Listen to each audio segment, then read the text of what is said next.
আন্তর্জাতিক ক্রিকেট নিয়ন্ত্রণ সংস্থা আইসিসি রেকর্ড শিরোপাজয়ী দল অস্ট্রেলিয়া।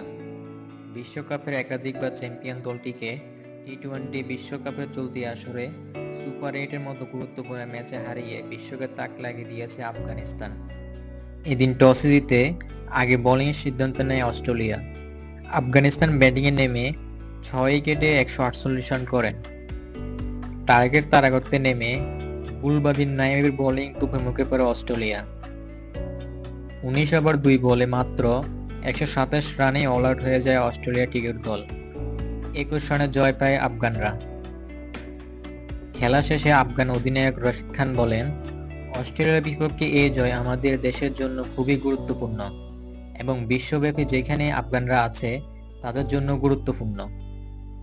তারা খুব করে এমন একটি জয় চাইছিল। আমি নিশ্চিত এই জয় তারা গর্বিত।